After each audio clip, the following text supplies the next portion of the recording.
नमस्कार. मी भाग्यश्री पाठक. मार्केट आणि मी हा सोप्या मराठीतून शेअर मार्केट समजावून सांगण्याचा माझा एक उपक्रम आहे. या महिन्याच्या 29 आणि 30 तारखेला मी कोर्स ठेवला आहे. हा कोर्स ठाण्याला आहे, ऑफलाईन आहे. ज्याला कुणाला चौकशी करायची आहे त्यांच्यासाठी मोबाईल नंबर 9699615507 9699615507 या नंबरवर तुम्ही कोर्सची चौकशी करू शकता. आज आपण buy on rumour sell on news म्हणजे काय हे पाहूया. म्हणजे एखादी कुणकुण लागली आहे, अफवा आहे किंवा कानावर येत आहे, अशा वेळेला आपण थोड्या थोड्या प्रमाणात खरेदी करून ठेवायचं आणि जेव्हा बातमी ॲक्च्युअली येते तेव्हा प्रॉफिट बुकिंग होतं. आणि साधारणपणे जेव्हा आपण मार्केटमध्ये नवीन असतो तेव्हा आपल्याला हे समजत नाही की आपण बातमी आली म्हणून खरेदी करायला जातो आणि नेमके अशा ठिकाणी अडकतो. म्हणजे याला आपण ट्रेडिंग सायकोलॉजी पण म्हणू शकतो. आणि मग आपल्याला कळतच नाही की आपलं काय चुकलं, की आजच आपण बातमी ऐकली होती, वाटलं शेअर वाढेल म्हणून घेतला आणि तो शेअर मात्र पडला, आता हायेस्ट भावाला माझ्याकडे राहिला. तर असं करू नका. जेव्हा कुणकुण लागते तेव्हा एक 3-4 महिन्यासाठी आपण खरेदी करतो आहे असा विचार करून तो शेअर घ्यायचा आणि ज्या वेळेला बातमी येते त्यावेळेला तो विकायचा. तर आत्ता सध्या कुठली बातमी आहे? एक तर ट्रेड डील होण्याच्या मार्गावर आहे. म्हणजे साधारण एक 15 दिवस किंवा 3 आठवड्याच्या आत, कदाचित 2-3 दिवसामध्ये सुद्धा ट्रेड डील पूर्ण होऊन जाईल. मग ट्रेड डीलचा परिणाम कशावर असेल तर टेक्स्टाईल शेअरवर असेल किंवा मच्छीच्या संदर्भात शेअर, फिशरीज या शेअरवर असेल तर त्या शेअरकडे आपण लक्ष द्यायचं. दुसरी आत्ता सध्या गाजणारी बातमी कुठली आहे? वर्तमानपत्रात सुद्धा आली आहे की रेल्वे सिंगल ब्रँड रिटेलवाले आहेत त्यांना 5 वर्षांसाठी रेल्वे स्टेशनवर जागा उपलब्ध करून देणार आहे. म्हणजेच ती बातमी अशी आहे की त्या ठिकाणाचा जो प्रसिद्ध पदार्थ असेल तो सगळ्या टुरिस्टना मिळावा आणि टुरिस्टही याला मान्यता देतील. तर मग अशा संदर्भातले कोणते शेअर मार्केटमध्ये उपलब्ध आहेत? कारण त्याचा विचार कदाचित बजेटमध्ये असू शकतो. अजून 2-3 महिन्याचा अवधी आहे. तर असे शेअर कुठले आहेत ते बघायचं आणि अगदी थोड्या प्रमाणात ते शेअर विकत घ्यायचे. नेहमीच हा सीझन असाच असतो की आत्ताच्या सीझनमध्ये काय असतं, महिन्यावर साधारण नाताळ आला आहे. सगळ्या म्युच्युअल फंडांची ऑफिसं 10 दिवस परदेशात बंद असतात. आपल्या दिवाळीप्रमाणेच तिथे नाताळ असतो आणि लोक नाताळच्या खर्चासाठी म्हणून म्युच्युअल फंडातून सगळीकडून रक्कम विड्रॉ करतात. मग म्युच्युअल फंडवाल्यांना त्यांना ते पैसे द्यावे लागतात म्हणून म्युच्युअल फंडवालेसुद्धा बाजारातून पैसे काढून घेतात किंवा विक्री करतात, सेल करतात. त्यामुळे व्होलटाईल मार्केट असतं या काळात. अर्धा वेळ मंदीत, अर्धा वेळ तेजीत. म्हणजे आजच आपल्याला 3-4 कंपन्यांची ब्लॉक डील बघायला मिळतील. त्यामुळे आपण एक करायचं की कुठल्या तरी मोठ्या बातमीने एखादा चांगला शेअर पडत असेल, हे लोक सांगताना ॲक्सिडेंट ऑफ द डे म्हणून सांगतात, पण तो जर शेअर क्वालिटीचा असेल तर 15 दिवसांनी तो वाढू लागतो. तर त्याचा आपण फायदा उठवायला शिकावं. आणि चौथी बातमी अशी आहे की पोल्युशन याचा विचार हेल्थ इन्शुरन्स कंपन्यांनी केला आहे. पोल्युशनमुळे काही आजार निर्माण होत आहेत आणि त्या आजारासाठी क्लेमसुद्धा येतो आहे या इन्शुरन्स कंपन्यांचा. आणि पोल्युशनमुळे निर्माण होणारे जे श्वसनाचे आजार आहेत त्याच्यावरचा खर्चही वाढला आहे. तर हेल्थ इन्शुरन्स कंपन्या प्रीमियम वाढवण्याची शक्यता आहे. तर या हेल्थ इन्शुरन्स कंपन्यांचं काय होतं आहे, शेअर्स पडत आहेत, शेअर्स वाढत आहेत, याकडे पण तुम्ही लक्ष द्यायला पाहिजे. आज फॉरेन इन्व्हेस्टर्सची कॅशमध्ये खरेदी आहे, DIIची तर खरेदी आहेच आणि फ्युचर्समध्ये सुद्धा फॉरेन इन्व्हेस्टर्सची आज खरेदी आहे. अमेरिकन मार्केट आज मंदीत होतं, तिसरा दिवस आहे त्यांचं मंदीत असलेल्याचं. त्याचबरोबर जर आपण बॉन्ड यील्ड नंतर क्रूड हे बघायला गेलो तर त्याच्यात काही खूपसा बदल नाही आहे. क्रूड 63 ते 64 या रेंजमध्ये फिरत आहे. आज 64च्या पॉईंटला पोचलं होतं. डॉलर इंडेक्स 99 आहे आणि बॉन्ड यील्ड 4.13 आहे.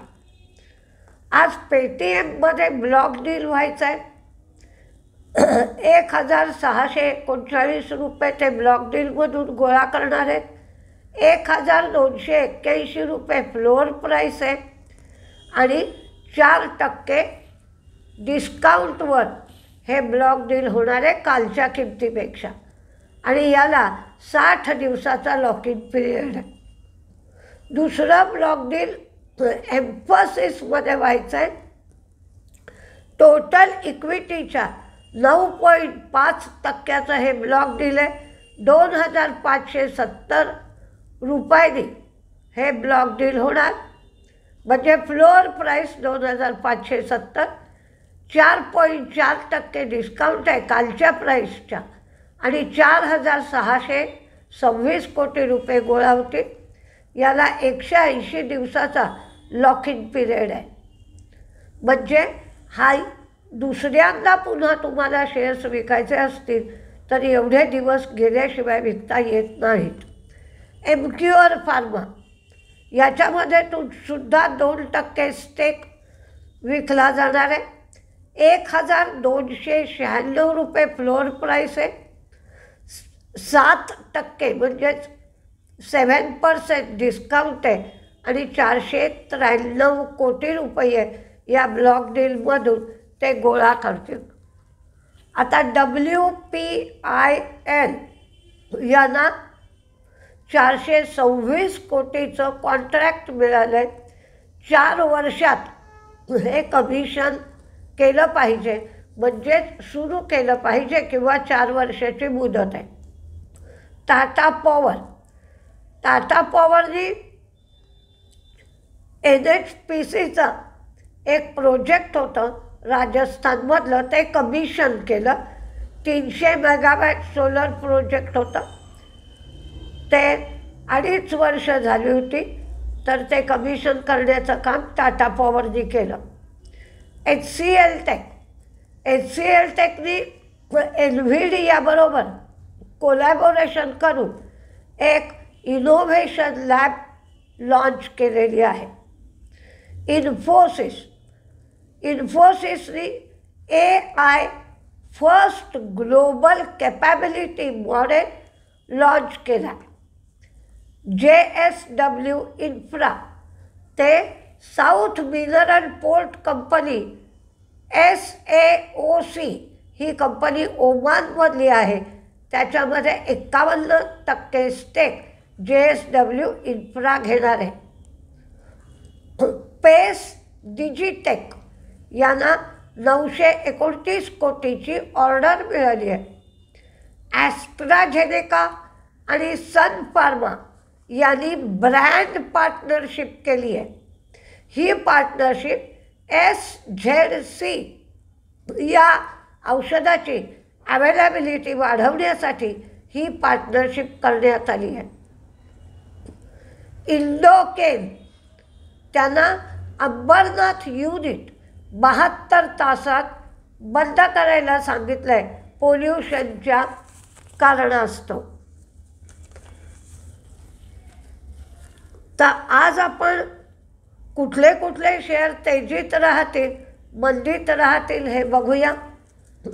आज जे शेअर्स दिले ते टेक्निकलचा विचार करून त्याचप्रमाणे रेटिंग एजन्सीचे जे रिपोर्ट्स आले त्या रिपोर्ट्सचा विचार करून देण्यात आलेले आहेत. जास्त शेअर तेजीतलेच दिले. हुडकोमध्ये व्हॉल्यूम पण चांगले झाले होते.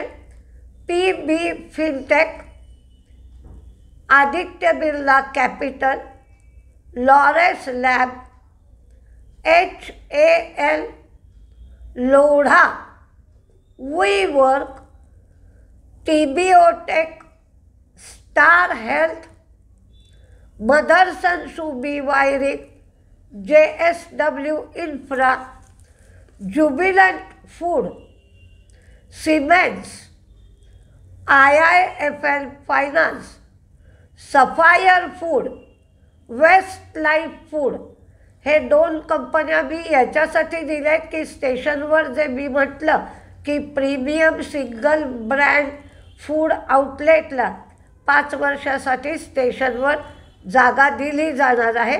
ही सरकारची योजना आहे आणि बँकांपैकी मी इंडियन बँक दिली आहे, पण काल छोट्या छोट्या बँकांमध्ये तेजी दिसत होती. टाटा मोटर्स कमर्शियल व्हेकल्स याचा रिपोर्ट चांगला आहे. सगळीकडे असं सांगितलं जात आहे की पॅसेंजर व्हेकलमधून बाहेर पडून कमर्शियल व्हेकलमध्ये या शेअरमध्ये जा, कारण त्याला स्टॅबिलिटी आहे. Laureus lab, one source speciality, UPL, नायका, Titan, Ujjivan small finance bank, Indian हॉटेलमध्ये या शेअरमध्ये बरेच करेक्शन पण झाले. टुरिस्ट सीझन पण आहे. थंडीच्या सीझनमध्ये हॉटेल इंडस्ट्रीमध्ये तेजी असते. AstraZeneca, GAIL, GMR Airport, Eternal, WPIL, JSW Infra, Tata Power, KEI, TVS Motor, Paras Defence, Just Dial, Laurus Lab, Cyient, DLM. तर मंदीमध्ये टाटा स्टील आणि GMM फॉडलर हे दोन्हीही मंदीमध्ये देण्यात आलेले आहेत. तर आता शॉर्ट टर्मसाठी शेअर घेणं म्हणजे एकतर नाताळ असल्यामुळे ही स्थिती असते आणि त्यानंतर लोक बजेटच्या संदर्भात योग्य असे शेअर घेतात, कारण बजेटची वाटाघाट व्हायला किंवा चर्चा व्हायला सुरुवात झालेली आहे. आज त्यांना अर्थमंत्र्यांनी काही लोकांना म्हणजे स्टार्टअपवाल्यांना, प्रत्येक मॅन्युफॅक्चरिंग कंपन्यांना असं टायमिंग दिलं आहे आणि चर्चा व्हायला सुरुवात झाली आहे. त्यामुळे बजेटच्या दृष्टिकोनातून शेअर घेतले जातात. आता पुन्हा बांधकामं सुरू होतात. पावसाळा सगळा संपला आहे, त्यामुळे सिमेंटमध्ये तेजी येते आणि हा शेअर लग्नसराई म्हणजे ही वेळ लग्नसराई आणि टुरिझम या दृष्टीने योग्य असे शेअर या कालखंडामध्ये चालतात. सिमेंटच्या कंपन्यांमध्ये बांधकामं सुरू झाल्यामुळे तेजी येते, तर तसा विचार या कालखंडामध्ये केला पाहिजे. आणि जे उलनचे कपडे असतात, ती थंडी असते, त्यामुळे त्या संदर्भातले शेअर चालतात. तसा विचार करून तुम्ही या कालखंडामध्ये शेअरची निवड करायचा प्रयत्न करा. नमस्ते.